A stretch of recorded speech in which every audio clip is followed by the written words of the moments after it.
Good afternoon, everyone, AmCham members and friends, and good morning for those of you joining us from the other side of the pond in the US. Distinguished guests, ladies and gentlemen, on behalf of the AmCham Board of Governors, it is my sincere pleasure to welcome you all today.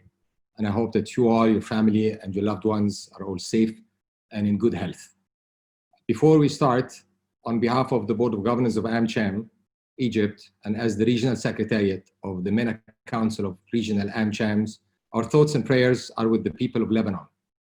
We are all extremely saddened by the loss of lives and sincere condolences to the families and friends of all those who lost their loved ones, and we wish for a speedy and healthy recovery for all those who got injured by this devastating tragedy. We are also thankful that both Chairman Salim Zaini and Director Paula Shahtouri of AmCham Lebanon and their families are all safe.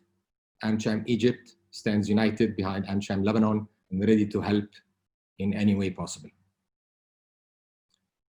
Today's event is addressing His Excellency's Nabil Fahmi's book, Egypt's Diplomacy in War, Peace, and Transition. In my view, the book appeals to a diversified variety of audiences, including policymakers, researchers, and surely for anyone who's interested in the Middle East politics and international relations. The book is written from the perspective of a career diplomat, a Minister of Foreign Affairs, and an Egyptian through and through. It covers some key elements in Egypt and the Middle East over the past 5 decades, while focusing and examining Egypt's diplomacy in 3 very different yet transformative periods, including war, peace, and transition. The book covers a wide range of issues, including the Arab-Israeli peace process, the liberation of Kuwait, the invasion of Iraq, nuclear weapons proliferation in the region, relations with the United States, Russia, and many other international regional players. Most importantly, it offers a series of potential trajectories on the future of Egypt and its relations within the region and the world. We are delighted to have with us today His Excellency Nabil Fahmi to share with us why he wrote the book.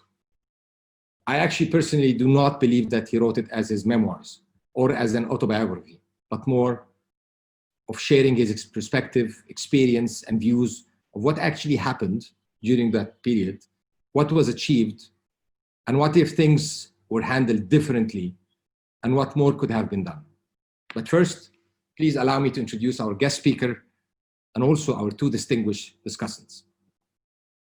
Nabil Fahmi is the founding dean of the School of Global Affairs and Public Policy at the American University in Cairo, where he is also a distinguished university professor of practice in international diplomacy. Fahmi served as Minister of Foreign Affairs from 2013 to 2014. During his distinguished diplomatic career, Fahmi served as Egypt ambassador to the United States from 1999 to 2008. And prior to that, he was ambassador to Japan from 1997 to 1999. He also served and represented Egypt in numerous government and international positions, focusing on a wide range of issues, including global and regional security issues, disarmament and non-proliferation, and Arab-Israeli diplomacy. He was a member of the Egyptian delegation to many international conferences and boards, including the 1991 Madrid Peace Conference, the review conferences of the Treaty on the Non-Proliferation of Nuclear Weapons, the United Nations Conference on Promoting International Cooperation in the Peaceful Uses of Nuclear Energy, United Nations Advisory Board of Disarmament Matters, International Atomic Energy Agency Board and General Conferences, as well as numerous sessions of the United Nations General Assembly since 1977. Fahmi was awarded the Honorary Doctorate of Humane Letters at the Monterey Institute of International Studies in 2009. He was also awarded the Cordon of the Rising Sun by the Emperor of Japan. Before we start, I'm also pleased to be joined today by 2 distinguished experts and as discussants, Dr. Abdelmenem Said and Dr. Mohammed Kamal. Please allow me to introduce them both, and I will start with Dr. Abdelmenem Said. Dr. Said is chairman of the Advisory Council of the Egyptian Center for Strategic Studies. He's also chairman of the board of Al-Masri Al-Yawm Publishing House. He was the president of the Al-Ahram Center for Political and Strategic Studies from 2009 to 2012, and chairman of the board and CEO of Al-Ahram newspaper and publishing house from 2009 to 2011. He has been a member of the board of Al-Ahram from 1999 to 2005, and the director of the Ahram Center for Political and Strategic Studies from 1994 to 2009. Dr. Saeed was a research fellow at the Brookings Institute in DC in 1987 and 2004, and a research fellow at the Belfer Center for Science and International Affairs at Harvard University in 2003. He has been a senior fellow in the Crown Center for Middle East Studies at Brandeis University since 2005. In 2014, he founded the Gulf Arab States Institute in Washington, and he was a senator in the Shura Council from 2007 to 2011. He has numerous publications in both Arabic and English, addressing a variety of issues, including the Middle East regional security, Egypt's political system, Arab-Israeli conflict, national security and arms control policies. He has published several books, including State and Revolution in Egypt, The Paradox of Change in Politics. He also co-authored with Shai Feldman and Khalil Shikaki, Arabs, Israelis, Conflict and Peace-Making in the Middle East. I'm equally delighted to introduce Dr. Mohammed Kamal. Dr. Kamal is director of the Institute of Arab Research and Studies and professor of political science at Carnegie University. He also served as the director of the American Studies Center and Center for Area Studies. He was a visiting scholar at the University of California, Berkeley, and University of Chicago. He's a member of the advisory board of several think tanks and academic journals. He obtained his PhD in international relations from Johns Hopkins University and served as a member of the Shura Council. He has several academic publications in both Arabic and English, and he writes a weekly column for Al-Masri Al-Yawm and Al-Ahram newspapers. Thank you all for joining us today. Let's start with Dean Fahmy with his opening remarks. Sir, the floor is all yours. Thank you very much, and good afternoon and good morning to you all. Dr. Kamel, thank you very much for this kind invitation, and of course to the AmCham board members. It's always great to be back with AmCham. I'd like to thank my friends, Dr. Abinam Saeed and Dr. Mohammed Kamal, for joining you on this event and giving me a chance to learn from their questions what I could have written better or what needed to be further enunciated in my book. You made it to a very good summary of the book, so I will try to keep my comments salient to the point and engage more in the question and answer session. But before I do that, I want to self with the words expressed by Dean Kamel regarding itself or our sympathy towards the Lebanese people. These are difficult times in many respects, but there's no question in my mind that we all stand with Lebanon in this tragedy. The question asked by Dr. Kamel, why did I write the book? He's right, it's not an autobiography. I don't like writing autobiographies. I read them with a grain of salt, but they're always entertaining. But my objective was quite simple. After some hesitation, I decided that if I look at the Middle East today and compared it to when I was born, which is quite a while ago, it's much worse off. And therefore, my generation and the generation before me have a responsibility, at the very least, to place their experiences on record, to make it food for thought on how to move forward better in years to come, out of an obligation to our younger generation. Second point I'd like to make is, I'm not a historian. My background before becoming an educator has been as a practitioner in diplomacy. Therefore, I tried to define why I should write the book and from what perspective. And I decided to do that in 4 perspectives.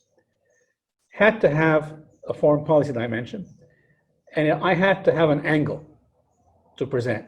And the 4 angles I presented were that of a young member of society in '67. Just watching what was happening. Secondly, as an insider, access to information from '73 to '76, because my father was foreign minister, I was not a practitioner at that point, at least not in the foreign ministry, but I was well aware of what was happening during the '73 war, post the war, the diplomacy after that. Thirdly, as a practicing diplomat from '76 to 2008, until I finished my post in Washington and slowly left the foreign ministry as a practitioner. And then fourth, as the principal person responsible for foreign policy as foreign minister from 2013-14. Those were my angles, and that's how I started to write the book. So I ultimately wrote the foreign policy dimensions of the book first, and I also wrote, because I'm a background as a practitioner, what we needed to do moving forward. And then a colleague of mine said, you're not going to get away with that. You have to explain a little bit about your own mindset. Why do you think this way rather than some other way? And he was right. And his point was, the book will survive much longer than you will. So give readers context. I was born passionately Egyptian, but my experience was international, living abroad as a diplomat's son, exposed to things happening around the world, and also very passionate about defending Egypt because I was living abroad so frequently. But these were times of change globally and regionally. The world had finished a world war before I was born, was becoming a bipolar world. Egypt was a monarchy, moved into a republic, and you have the whole movement in the Middle East. So over my lifetime, there was significant change globally and regionally. And I would add also that as I put this in context, as I said, the world moved from different contexts, and most recent being a multipolar world and then globalization. And if I look at the regional context, in fact, we started off as Egypt being the de facto or the de jure, frankly, leader of the Arab world in the late, from what I'm talking about, in the late 50s and moving on. Arab League, first regional organization in the world, was established in Egypt. We were the main proponents of Pan-Arabism, but with events happening, the Middle East changed. The first shock that I talk about was the '67 war. The second shock is the invasion of Kuwait, and then the first, more importantly, then the invasion of Iraq. And that changed the nature of the region from a region that is Arab world and others, the Middle East, Arab world and others, to an Arab world which became sub-regional as well as regional, and also a region where nation state and sectarianism were competing. I would add to that the balance between Arab and non-Arab changed significantly because of all these dimensions. When I talk about my analysis and perspective about Egyptian foreign policy,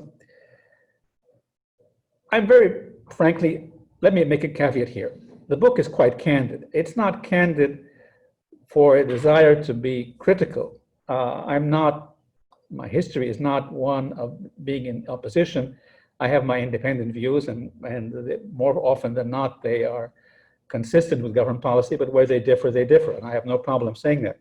But I've been candid and critical because I think Egypt can do more, not because I think that everything is bad or everything is good. And the reason I say this, and I know I'm going to provoke some of my colleagues here, but it's my book. Egypt is a country whose foreign policy is determined by a number of factors. We live on two continents. We live on two seas. We import food. Our water comes from outside our territory. We import capital. And until very recently, we imported energy as well. So the idea that we can be isolated is a non-starter. We cannot be isolated. We have to pursue a foreign policy that is regional, and I would argue also global, but it has to extend beyond our borders for us to continue to be the leader. And for us to be the leader, our foreign policy, well, for us to be successful first, our foreign policy has to be proactive. It has to be visionary. It has to involve the rational use of assets and resources. It has to entail efficient governance at the same time. And I say that the strongest asset we have in the past, whether that is a good asset or, well, the strongest asset we have has been creative thinking. Whether that thinking is good or bad, our ideas have differed over the years, but our leadership in the Middle East was never asset-based. It was always based on the fact that others in the region looked at Egypt and wanted to emulate us. We were the example others wanted to emulate, and that was mostly because of our creative thinking, not because of our wealth or because of our military force, which are all fine. I make these points because that's how I assess the different events that I talk about in the book, and that's also a point I'd like to make in how I assess looking forward as well. You're correct. I focus on foreign policy issues in the book, and if I would simply mention Arab-Israeli conflict, which takes a long part of my practice at least, I think 67 was a major catastrophe for the region as a whole, and of course also on the Arab-Israeli process. But I would also add to that I think 1973 was a very courageous decision taken by Egypt, and it allowed Arabs to regain their confidence. And actually it was the war that enabled us to negotiate peace. It wasn't a war with the objective of destroying an enemy. It was mostly with the objective of being able to reestablish the political paradigm which would allow for negotiations. But let me, again, give you some quick successes and failures. I think the first mistake made by Arabs was by Hafez al-Assad, when he decided not to go to the first Geneva conference held immediately after the war. And I say this because had he gone, Egypt and Syria would have remained negotiating partners for much longer than they actually did. Because Hafez al-Assad sent the wrong message to Sadat that he is the determining factor, and you have to go only as far as I'm ready to go. And Sadat was not ready to do that for many, many different reasons. But that was the first mistake.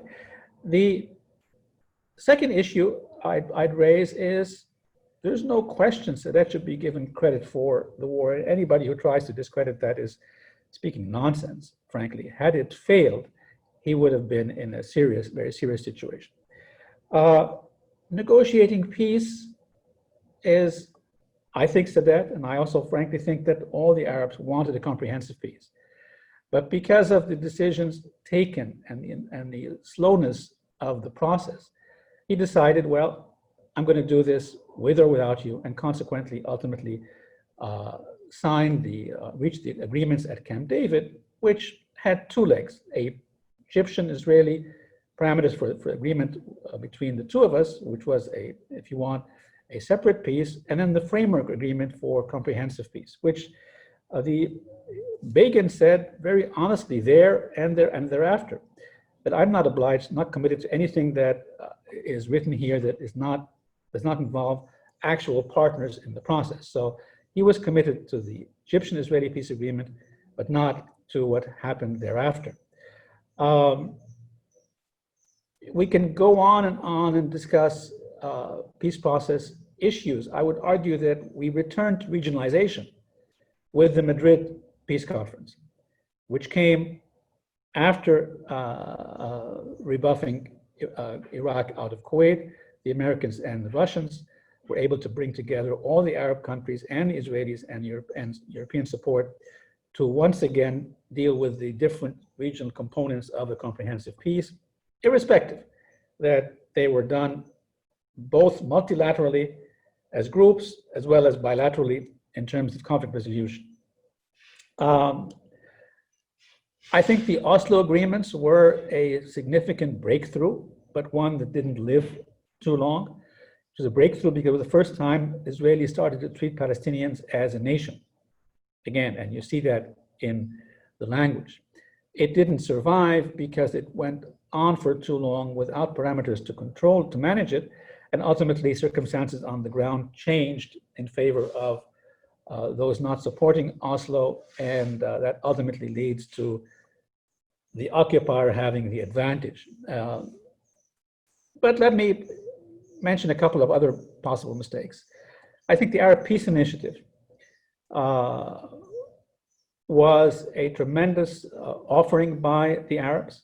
The Israelis were mistaken not to embrace that because it would have gotten them Arab-Israeli peace regionally. And the Arabs were mistaken not to promote it. They announced it, but they didn't really support it.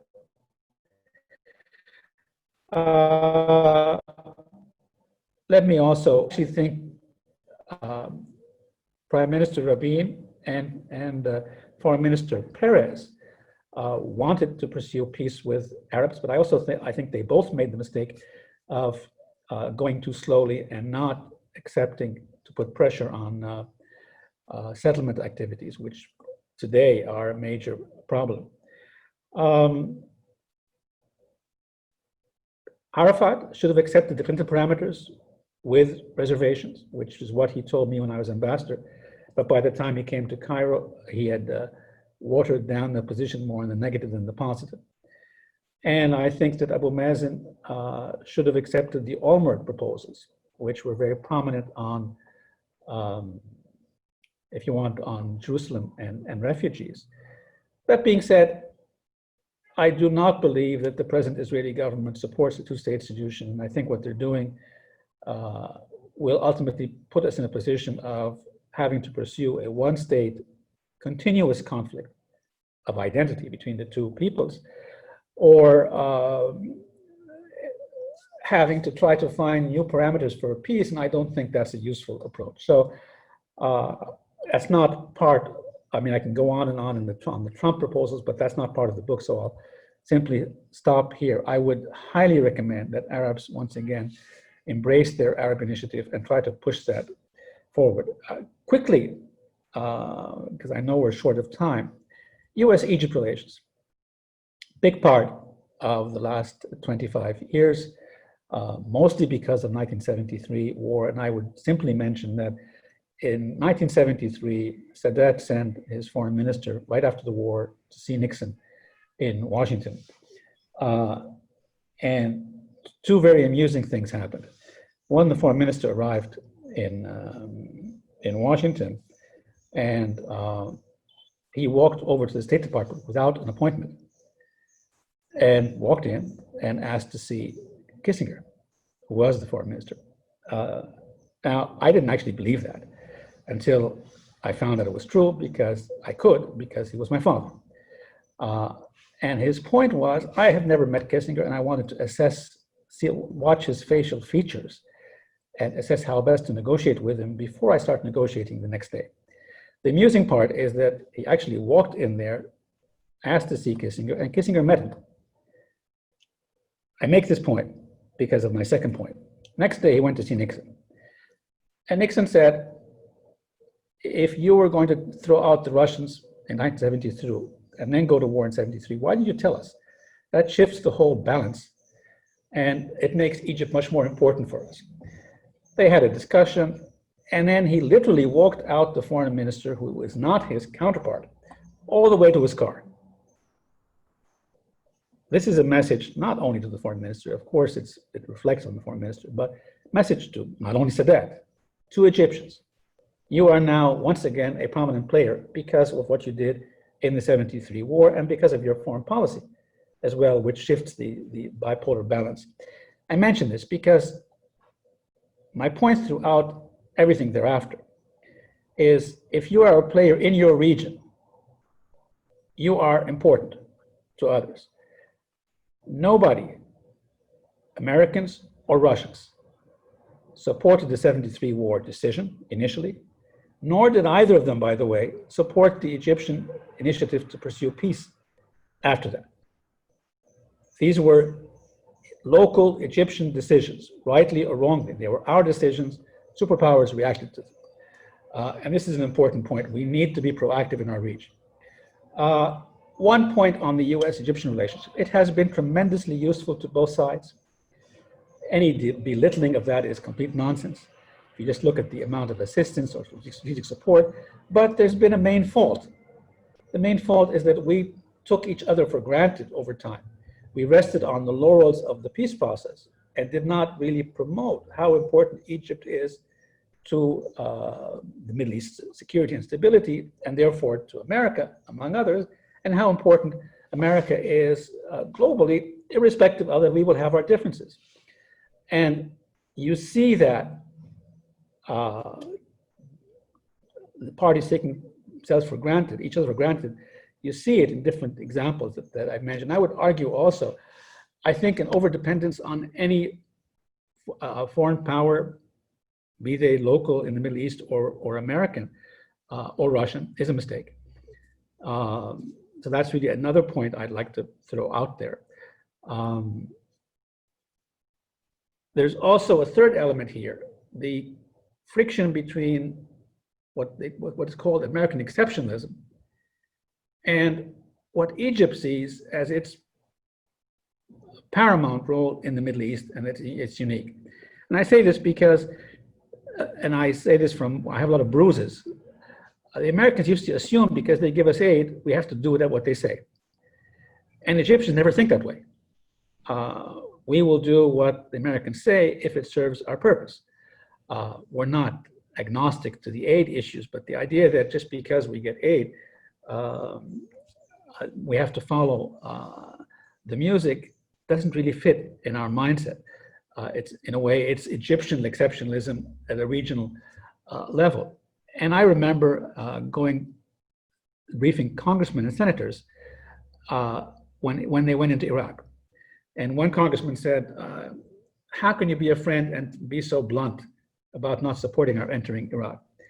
And then he said, and you're also contradicting yourself because you were against us going in and now you don't want us to leave too quickly. And I explained to him my logic to that very frankly, and to his credit, he actually quoted me the next day in the Washington Post. So again, this relationship is a bit unique. It has been tremendously beneficial to both sides, but it needs continuous work from both sides. A quick reference, in writing the book, as I said, I wrote the foreign policy part first, I wrote the forward section second, and then I was told you need to add context about yourself and you need to talk about the transition. You cannot skip over the domestic point in the transition. And that is a very important point because domestic policies and foreign policy, they always synergize. So I ultimately finished those 4 sections and then searched for a title. I know from my academic colleagues here, that's not the way they write, but that's the way I write. The point I'd like to make here is when I was chosen as foreign minister, and you will see in the book, if you buy it and read it, that I actually refused 3.5 times before accepting, different circumstances, before accepting to be foreign minister. I laid out in my mind what a foreign minister needed to do in these particular circumstances. And they were that from 1952 to 2011, 69 years or 68 years, we had 4 presidents. Between 2011 and 2013, 2 years, we had 3 presidents. Try to imagine, and 2 revolutions. Try to imagine the shock to the system when you have these tremendous differences. So I laid out a policy that I don't want to be, well, people want to feel free. So we have to be the owner of our decisions. That was the first point. Secondly, to be the owner of our decisions, you can either go and isolate yourselves on the roof somewhere, which is not possible for Egypt, given what I described, or you determine that you have multiple choices. So we started a policy where I'm going to continue to preserve relations with the US, but expand relations with Russians, and expand relations with the Chinese, and expand relations with Asia, and so on and so forth. And we also focus on becoming it more regional. I'm not going to compete with Russia or China or America globally, but I can definitely be ahead of them in my own region. So I have to be prominent in my region, and that means expressing voices of the region today. Egyptians, myself included, love to brag about our history. That's fine, and it's legitimate. But if I want to be effective, it has to be also being able to have tangible consequences with our present policies and about the future. And therefore, we expanded very seriously in terms of our contacts with the Arab world and with Africa. And I will make a point here and then close to give a chance for questions. When I went to African countries, they repeatedly told me, you're one of the very few Egyptians, who comes to us and talks about the present and the future rather than about the past. So I would underline, I'm very proud of the past. But given the fact that 65% of Egyptians are youth, I understand that their first priority is the present and the future. And I assume the same thing is for Africa. And that's really something which we need to look at in our relations as we look forward. Learn from your experiences, benefit from the foundation of historical consequence, but we need to have a multipolar foreign policy looking towards the future with a strong regional base. Let me stop with that to give our two discussants a chance to ask questions, and I'll come back and try to take their questions and feed in some other points of the book. We don't have enough time to get into many more details. Thank you very much, Dr. Kamel. Thank you. Thank you very much, Dean Fahmy. You've covered a lot of grounds, reflections on the past, but also insights to the future. And if I had picked just two words, we need to be proactive. And we know the region. We should know the region. We do know the region more than anyone else, and we should be ahead of anybody when it comes to the foreign policy of the region. With that, I'll immediately pass the floor to Dr. Menahem Saeed for his remarks. You're muted, sir.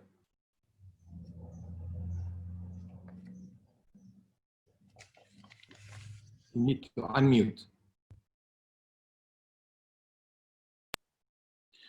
Well, I'll start by thanking Amsham and Hisham and Cynthia and Dr. Sharif Kamel for his introduction, and of course, His Excellency Nabil Fahmy.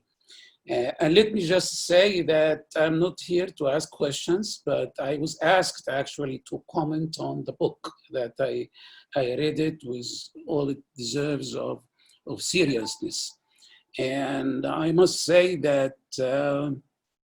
there is something personal in my relationship with Ambassador Nabil. It is historical in over now almost 30 years of knowing each other, in which we discussed in many capitals and many public and personal meetings. And I must say he was one of the most generous people that I ever known. And I tried to express that to him as a kind of what I call it, an article of love for him in Masr al-Yawm before.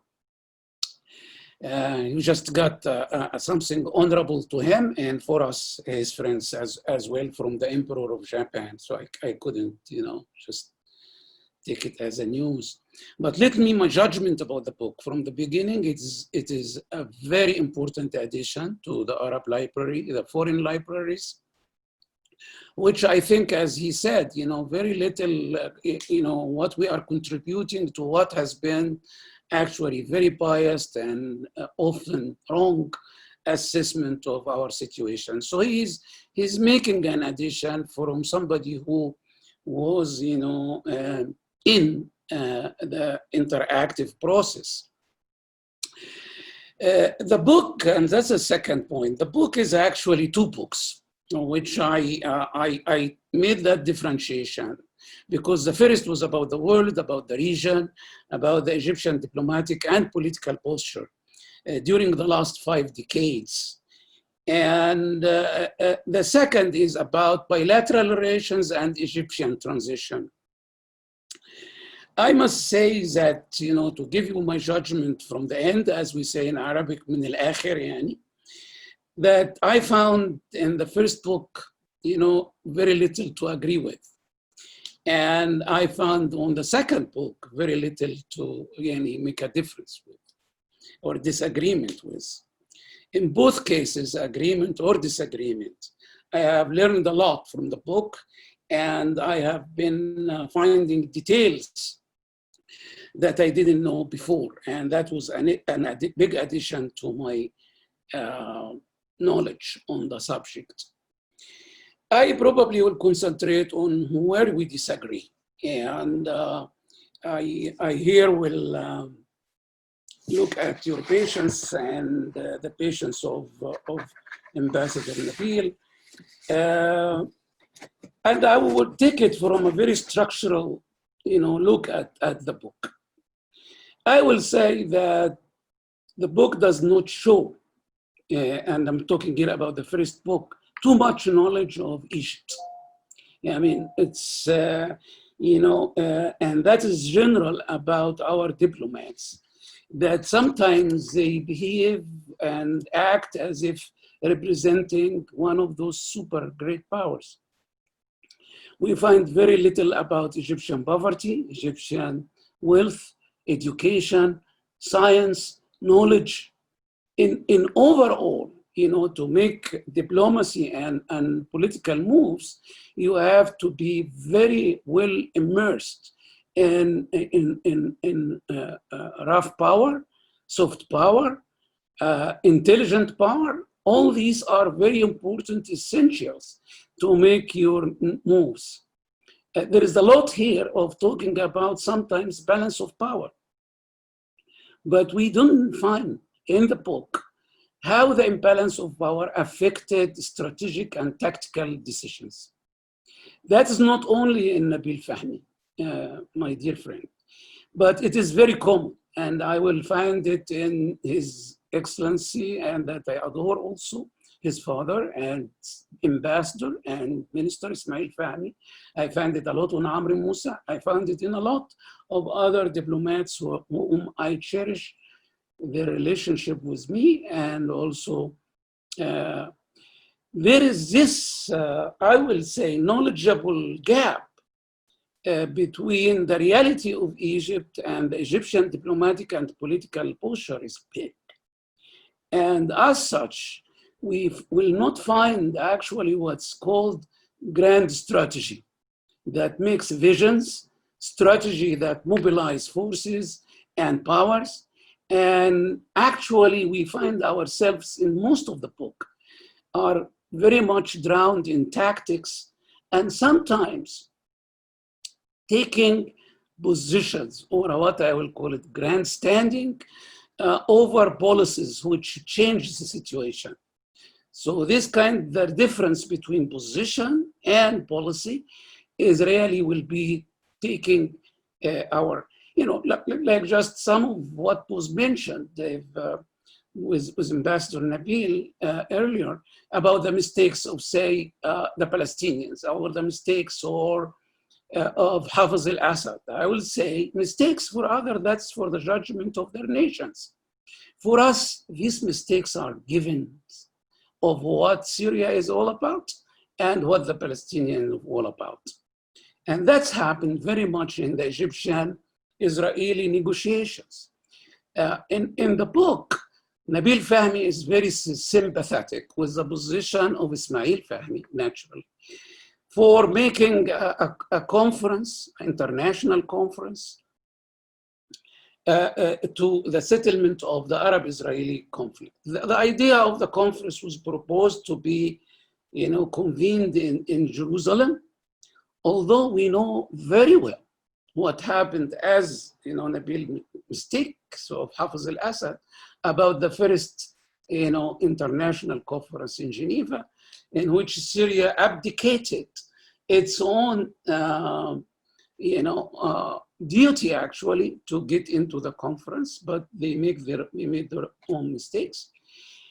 And in the same time, the changes that took place between the first international conference and the time of proposition, that's between 1973 and 1977, in which there was not only the Syrian position, but also a Lebanese civil war and the Syrian position on that country, and also the Soviet wish to really crowd the American initiatives to get into an agreement.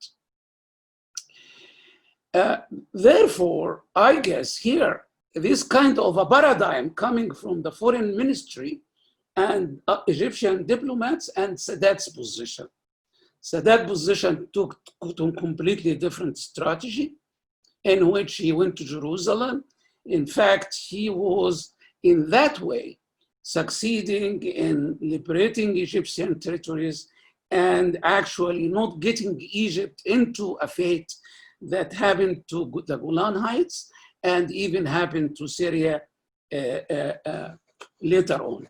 There was a kind of what I will call it impassioned love with multilateral negotiations, with that in look at getting into a comprehensive, just peace in the region. Without having any serious authority do we have to make a comprehensive peace, while Syria has its own and Iraq has its own, and the Palestinians, they got their own, and the Soviet Union, he got his own. So sometimes I felt that we are getting as if we are more Arabs than Egyptians and more Palestinians than Palestinians, and sometimes very keen on Palestine, more the Palestinians themselves. Sadat, unfortunately, was assassinated because he actually did what he should do. But if he went after the idea of a comprehensive, just multilateral negotiated peace, I think Egypt would have been into a different position. However, what is surprising to me in the book, that after Egypt got its own territories and became much more powerful to participate in negotiations, and actually helped in getting the Jordanian-Israeli peace, and also which was mentioned in the book with details, the Oslo Accords. What surprised me, that Egyptian diplomatic strategy became to how to torpedo the negotiations, the multilateral negotiations, with our grandstanding on the issue of nuclear weapons. And the non-proliferation and the renewal of the non-proliferation treaty. Actually, at the end, we came out losers. We came out with Israel still much more nuclear than it was before. And more, we got other parties that became very important later on, like South Africa, really angry as us. We couldn't win them. And, realizing the American power, the American position, to imagine that we will be capable to get the whole votes and get what we want. At the end, we will congratulate it. People said we got 78 votes, which considered something good for our ego, but not to the negotiating process.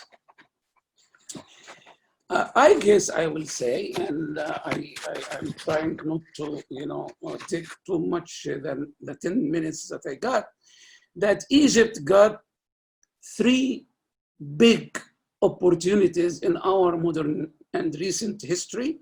One after the 1973 war, the second after the signing of the peace treaty with Israel, and the third one after the liberation of Kuwait, in which, that was recognized in the book. Egypt got another kind of a second wind.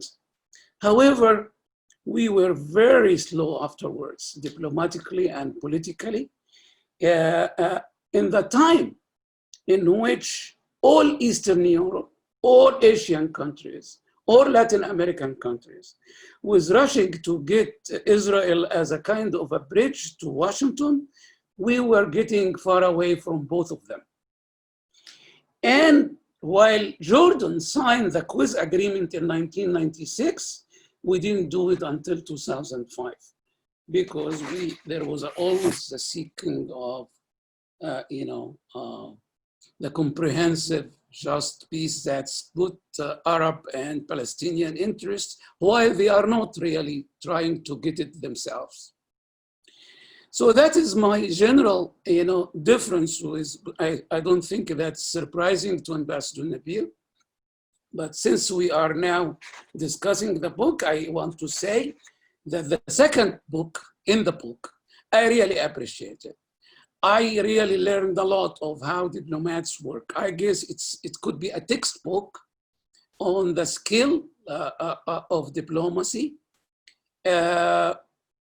However, I will say, unfortunately, this kind of excellent diplomacy that we have from people like Ambassador Nabil and others of what I know of them in the foreign ministry, that the foreign ministry and our ambassadors themselves are only one tool of Egyptian foreign policy. And Egyptian foreign policy is done someplace else. Or at least, it is used in a different way that can use the talent and the abilities that we have from our ambassadors. Thank you very much. Thank you, Dr. Saeed. Let me just let you know that, as expected, this is an interesting conversation, and definitely we want to hear back from Dean Fahmy, his response. But let me first give the floor to Dr. Mohammed Kamal for his comments, and then I'll go back to Dean Fahmy. Dr. Kamal, the floor is yours. Thank you, Dean Kamel, and it's an honor to participate in this panel and to be with Minister Nabil Fahmy and Dr. Abdelmenem Saeed, and I would like to thank AmCham Egypt for the opportunity. I enjoyed reading the book. I learned a lot from the book. I think it's a very valuable book for many reasons. The first reason is the documentation. The book documents a very important period of Egypt history, and with the lack of institutions and policies on documentation, I think the book fills a huge gap. The book is also valuable because it's not just a book about history. It's a book about ideas. It's a book about political analysis. It's not just a book about diplomacy. It's also a book about Egyptian domestic politics. So we actually have several books at our hand, and I would argue that Minister Nabil Fahmy wears three hats: the hat of the diplomat, the hat of a politician, and the hat of a political analyst, and he brings valuable insights from each hat. It's also an important book because it represents an Egyptian point of view, and a point of view of a proud Egyptian, a passionate Egyptian, who has a clear understanding of Egypt's history, Egypt's position in the world, in the region, and has a clear vision also of Egypt's national interest. The book is also is not just about the past, but it emphasizes the future and the need to have a vision, strategy, and policies to deal with future challenges facing Egypt and the Arab world. Since I have few minutes, I will focus my comments on two big issues. The first relates to transition or political transition, and the second, and since we're being hosted by the American Chamber of Commerce in Egypt, will focus on Egyptian-American relations. With regards to transition, I agree with Minister Fahmy that Egypt transition did not start in 2011.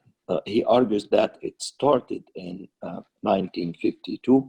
I would even argue that it started maybe 30 or 40 years before that. Whenever people talk about transition, I always remember a famous book by a professor from Harvard called Nadab Safran. He wrote a very famous book entitled Egypt in Search of Political Community, where he documented the debate in Egypt in the liberal era before 1952 about Egypt's identity, what Egypt stands for, what is the idea of Egypt. We are still struggling with these issues and will continue to struggle with these issues for many years to come. And this will definitely impact our foreign policy. With regards to the events of 2011 in Egypt, definitely there are many explanations, many narratives of what happened and why it happened. Minister Fahmy focuses on the argument that there was stability that led to stagnation and then to revolt or a revolution. There is actually another narrative which is a little bit different, which argued that there were actually a lot of changes taking place in Egypt, especially in the period from 2005 to 2011. These changes led to rising expectations. Because of the changes, Egyptians wanted more. So what we have witnessed in 2011 was what political scientists call a revolution of rising expectations and not necessarily due to stagnation. A third point relates to the political forces in Egypt. In Minister Fahmy's book, he focuses mainly on three political forces, the liberal, the Islamist, and the security institution. I think there is a fourth force, which is very important, which is usually neglected in the analysis, which is what we could describe as people in the middle, people who want reform, but want stability at the same time. People who don't want radical changes, want moderate changes, wants reform rather than revolution. I think this is a very important group in Egypt, needs more analysis, needs more understanding. And I think it's because of this group, we see a resilience of the Egyptian state, a continuation of the state despite the two revolution or the two revolts that took place recently. With regards to the Egyptian-American relations, I think this topic deserves a whole book, not just a chapter in the book, but it was a fascinating chapter. I agree with Minister Fahmy that the relationship is very important, is mutually beneficial to the two countries, and we need to think of new pillars of this relationship and not just to depend on the peace process and Egypt's role in mediating between the Arabs and the Israelis. With regards to political Islam, it's interesting to find a section in this book about political Islam and the relationship between Islamists and the US. And Minister Fahmy tries to explain this relationship in light of what happened in Iran in 1979, the Iranian Revolution, and also the views of the former American ambassador to Egypt, Ann Patterson, and her experience in Pakistan, which included dealing with the Islamists, but it also included dealing with the military in Pakistan, and this shaped her views about Egypt and dealing with Egyptian political forces.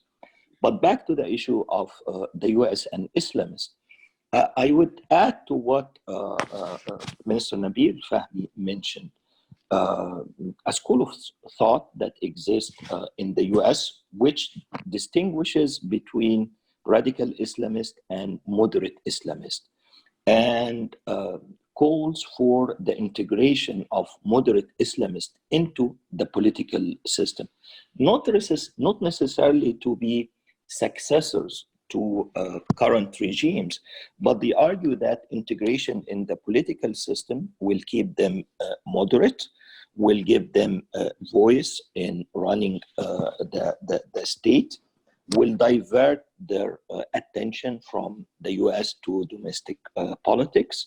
The US can keep them or can hold them responsible for what they are doing. And this point of view was applied to the Muslim Brotherhood in 2011. And there was the talk that the younger generation in the Muslim Brotherhood is different from the older generation, and it's moderate and it's democratic and so on. So I just wanted to bring to attention this school of thought about the need to integrate Islamists, which still exist until today. Another point related to US-Egyptian relationship, I was hoping to see a section in the book about economic relations between the two countries. What are the potentials, the obstacles?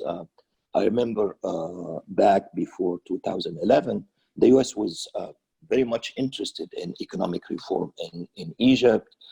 High officials from the US, when they came to visit Egypt, they met with the economic team. Members of the economic team in Egypt met with high officials in the US. So economic issues were very important issues.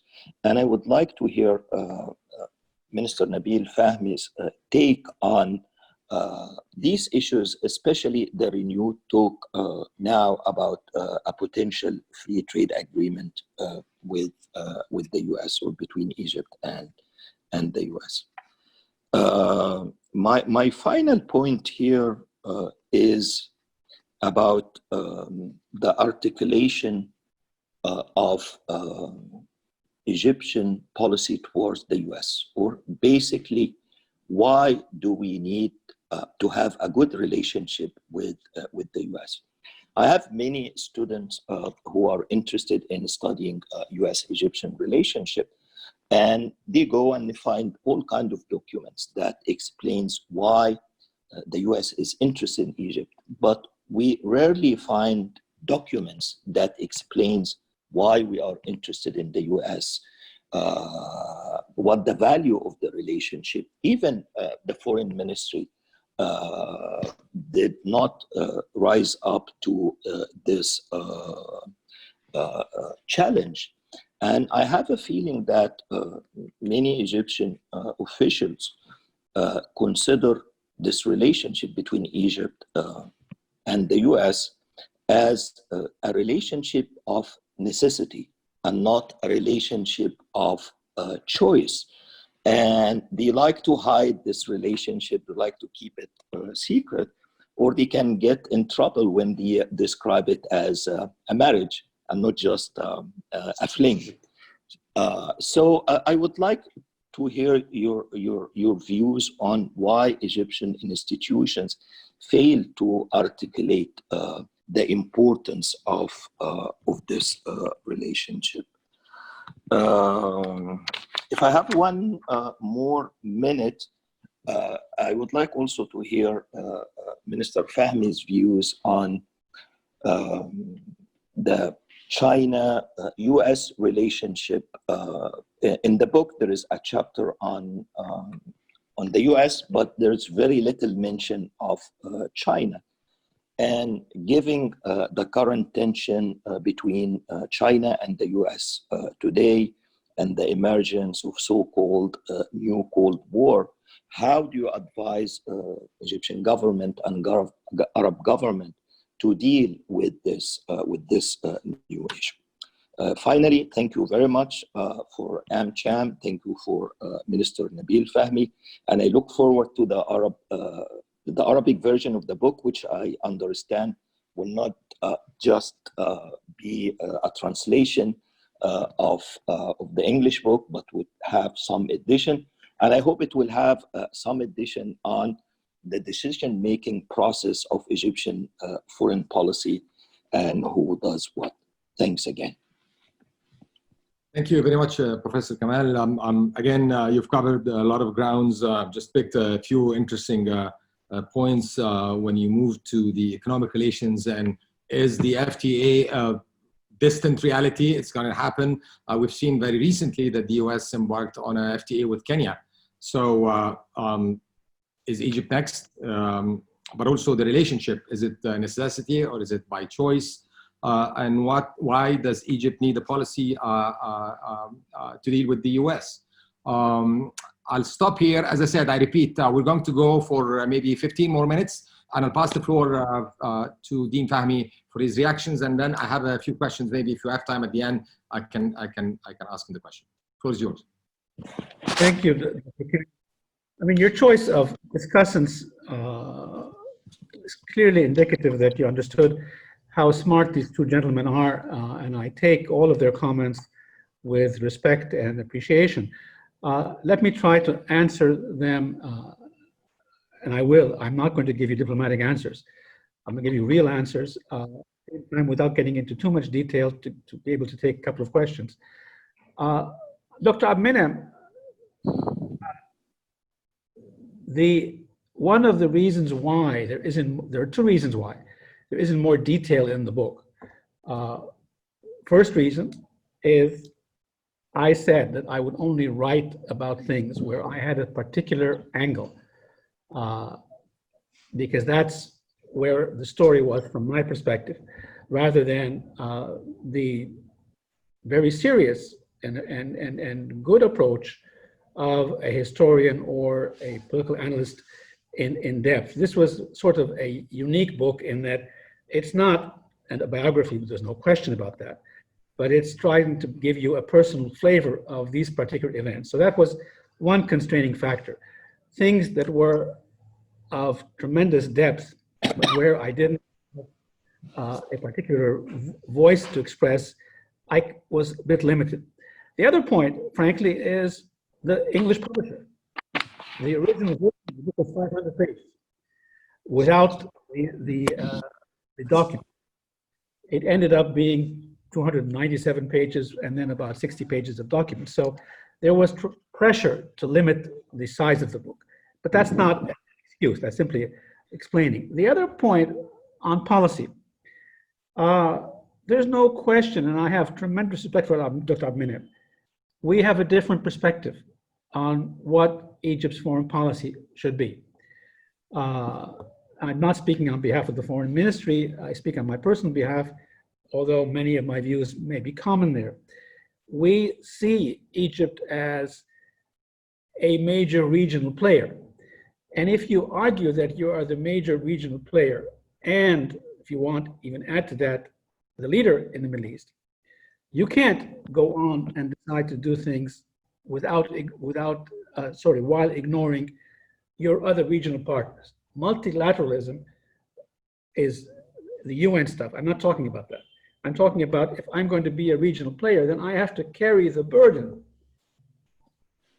I have to balance out how much I want to pursue bilaterally and how much I'm ready to be patient for my other regional players. If I don't want to balance that out, then I can be a very prominent country that does things on its own, but can't claim to represent others in the region. That's the reason why there's a regional context and the focus on comprehensive peace rather than on the bilateral peace, Egypt, Israel. It's not in any way being less Egyptian one way or more Arabs other ways. Actually, no. I think it is in Egypt's interest to be influential regionally. And that means a point which I make at the very beginning of the book. People in the Middle East used to look up to Egypt because we were the model they wanted to emulate.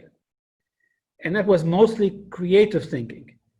And as the creative thinking process diminished over the years, because of a lack of openness, we lost that niche.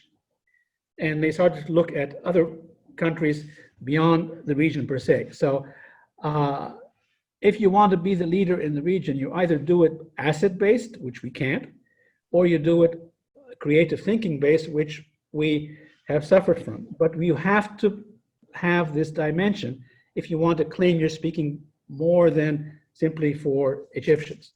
I don't really want to take issue with I mean, the same thing applies, by the way, whether it's peace process, Arab-Israeli process. On the issue of nuclear issues, it's important to take what I mentioned in context. I started off in the very beginning by saying, and here I agree with Dr. Saeed, I think I agree with Dr. Saeed, our mistake was way back in 1981, when we joined the NPT before having a strategic balance with the Israelis, joining as well. Everything else was tactics. But we were given that card. I mean, we didn't have the choice. Egypt had the choice, but in terms of the policies that I was part of, we were taking that decision and forced to react to it. So there's no question we negotiated with a bad set of cards afterwards. And Richard Pearl told me that point blank.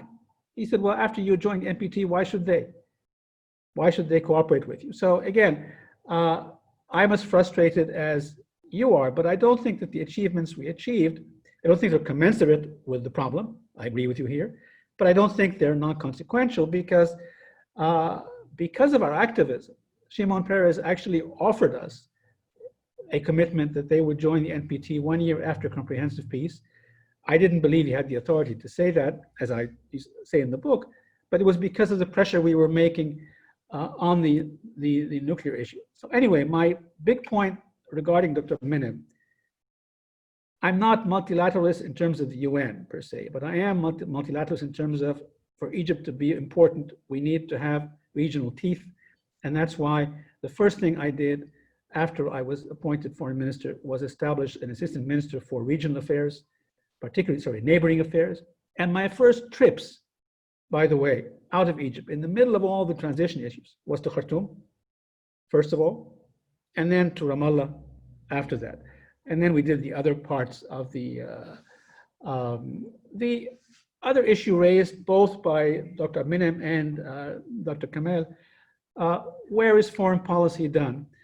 Well, foreign policy all over the world is multidisciplinary. So it's done in different areas, different departments around any government. And there are always some turf battles here or there.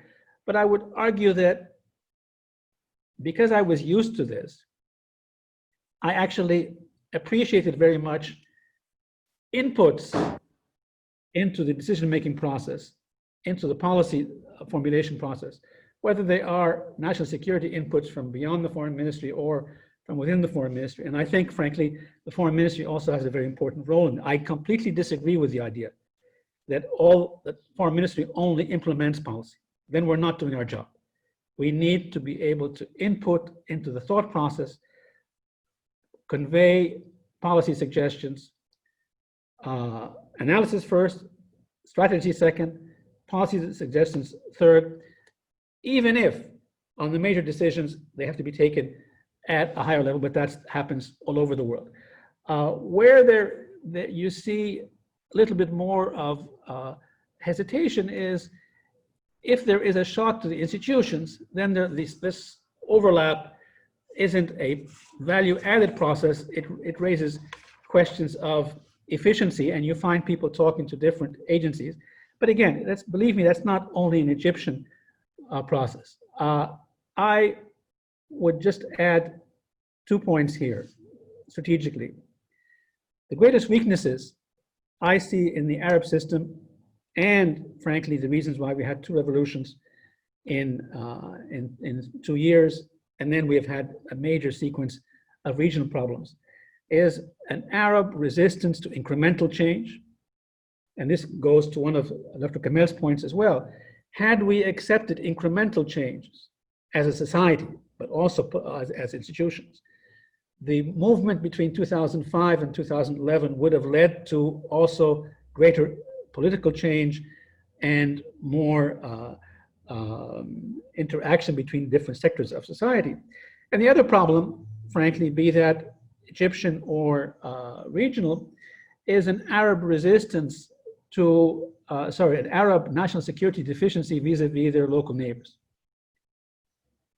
Those two elements are, in my mind, the determining factors for why the Middle East is where it is today, with all of its positives and negatives.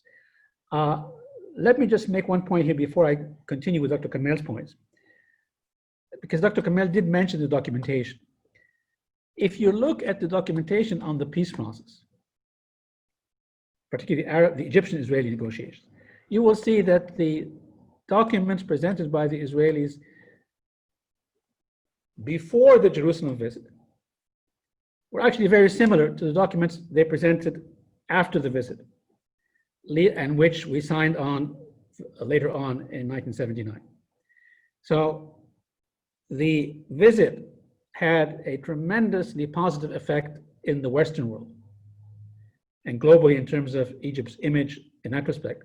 But it did not change the position that the Israelis submitted to the Egyptians in writing very, very significantly. And therefore, I always concur and I affirm and I will challenge anybody who questions Sadat's courage in the 73 war and frankly, the beginning of the openness process in Egypt. I challenge that because I think he deserves credit for that. But if you want to be the regional player, you need to negotiate patiently and look for solutions that ultimately reach comprehensive peace, not because it's a favor to Arabs. Because if you want to claim you're the leader of the Arab world, then you have to make an Arab world that's better off. If you want to consider that I'm only Egyptian, that's a different debate. The transition issues, I just mentioned now to Dr. Kamel and to Dr. Menem Said, the two elements that are problematic to me are incremental change and national security deficiency. But I also agree with him, there are other factors, not only the liberal Islamist and institutions going into the transition issue. And I frankly felt that, as you might know, I was one of the informal group which people call the wise men group, I'm not sure exactly why, which we tried to help in a soft transition from 2011 forward. And we would fit in your description of the middle class trying to be interested here. But because the transition went so quickly, I mean, I would have much preferred a longer period where we developed a constitution first before going for elections in 2012. If we had done that, you would have seen a much stronger middle class coming up and playing a role rather than going back into who has the strongest power on the ground. You're no question correct in saying that there's more to the US Islamist argument than what I simply mentioned. But I would add here that I mentioned it a little bit because I said that after 9/11, after the first shock with Al-Qaeda and all that, the Americans were looking for a way to deal with Islamists, and they accepted. And I said openly in the book that from 2000 onwards, I could see a lot more Islamists going to the think tank community in Washington than in the past. And when Egyptian leaders came to the US, met the American leaders, they would always ask about the Muslim Brotherhood. And the American leaders would always say that they have no relations with them. And I would always report that that's a lie. That's formally on record, it's well known. Every single time we were told that and my visitors would convey it, I would add a word, I don't believe that. So they're looking for angles to engage and they have their determinations about who's moderate and who's not. I'm not going to agree with their determinations. What I work with is what applies on the ground in Egypt. As a liberal, I tend to be inclined to accept anybody who accepts the Egyptian constitution as the core. And the reason I say this is if you come and tell me you're Egyptian but you adopt certain policies which I disagree with. I have to accept that. But if you come and tell me that you are an ideologist, X, in other words, a Muslim Brotherhood member, and Egyptian second, then I have a problem. Because here we're questioning the very core of our constitution. So that may not be the American approach. I cannot wait for the Americans or the Russians or the Chinese or the Europeans to determine what the Middle East should look like. I want Egypt to lead that discussion intellectually, including the whole issue of liberalism, Islamism, strong structures and establishments. So I completely agree with that. Let me, again, this goes to the point that we need to lead the intellectual discussion in the region. And that means not only within our borders. Two quick responses. Why don't Egyptians support the debate about US-Egyptian relations more? I completely agree with you. As I said, we stopped at and stated with our laurels about the peace process, rather than this is much more important than simply the peace process. And that's a mistake which we did. The first US Studies Institute, which was, I think, at Cairo University, if I'm not mistaken, or it could have been at American University, but probably Cairo University, was originally suggested by myself when I was ambassador in Washington. I sent a memo to Amr Moussa, the foreign minister, saying, we cannot have a relationship that's only based on the peace process or aid. Egyptians need to understand America more than that. Same applies, by the way, in America. So I completely agree with you here. On the FTA, you know, in principle, I'd love to see FTAs. I'm not actually sure that it is that beneficial to Egypt economically, because we don't produce enough to export to the US, except for textiles. How much more we would export to the US, how much more the US would export to Egypt is something to be debated, but I'm not debating that issue. It's an excellent example of a story we did not tell properly. When I went around America raising this issue, the numbers, I mean, I went to the biggest of opposition on this, and I told them, how much do you think we actually export to the US? We're worried about us affecting your textile industry? It's Asia, not Egypt, that's affecting them. But we don't tell the story, because we focus the story on the peace process, or they focus the story on how much money they give us. If FTA is economically beneficial to Egypt, then the Egyptian government should support it. If it is not beneficial to Egypt, then frankly, it cannot be a topic that's been there for 30 years or 15, 20 years and gone absolutely nowhere. That's a question which we need to deal with locally first before going to America with it. There's a crude but expressive saying in America: don't tell me what you did for me, tell me what you're going to do for me. If there is economic logic that's to both sides, we can sell it. If there isn't, don't expect any favors from America. There was a final question about China. In my 1 year in office, I went to China 4 times because of my serious belief in the importance of China looking forward rather than backward. Not because I was going to replace America with China, that's naive, or Russia with China, or vice versa, but because I wanted Egypt to have more than one choice, and China is the up-and-coming choice. That's going to create some problems in relations with Russia, in relations with America, but we're old enough to deal with those kinds of issues. But let's not look at things as if these can replace the Americans. The Americans are replaceable, not by foreign money per se, but by more proactive Egyptian policies that will that will make our economy more attractive, not only to the aid giver, but also to the investor. That's the way to replace American influence if it bothers us here. But I would want to have the ability to choose the best American product at the lowest price, or the best Chinese product at the lowest price, or the best Russian product at the lowest price. And you cannot do that playing the will replace one side or the other. And you can't do that in the short term. So you need to have, first of all, clear strategy of what your objectives are. Then you develop the policies to achieve that. And then you look at the tactics and steps that you need to move on this. But I would close by saying again, no country is perfect, but there's a lot in Egypt that we can work with. We need to build on our strong points. Our strong points historically have been our ability to think creatively. If we don't do that, we are losing the race of leadership in the region.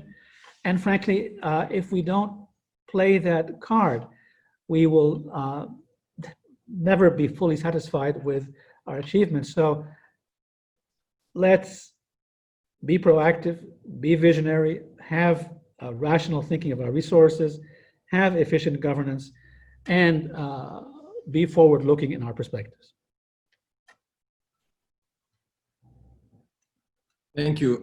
Thank you. Even long over time, but let's just shoot for 4:30. So we have 4 minutes left, and I'd like to have a minute just to wrap up at the end. And I apologize.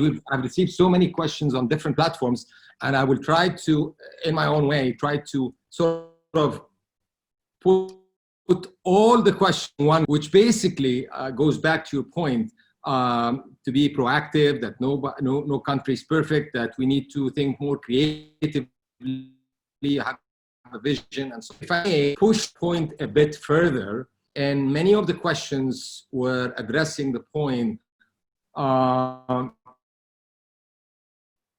given multiple over the past few years,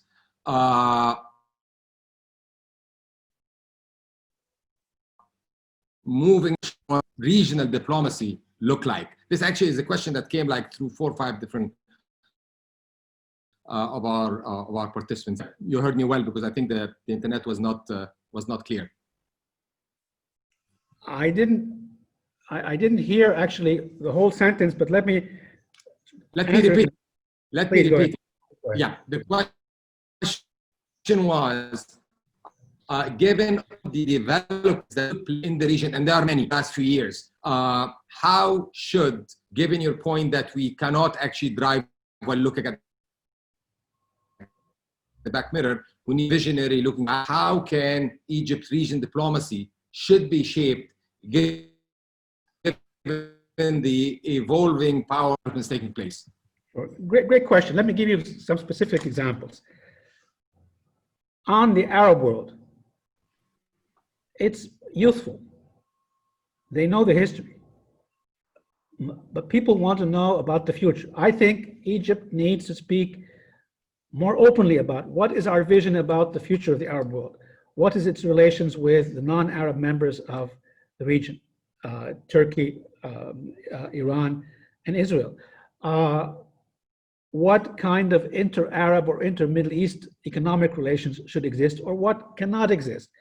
In other words, define, and the same thing applies, frankly, for Africa.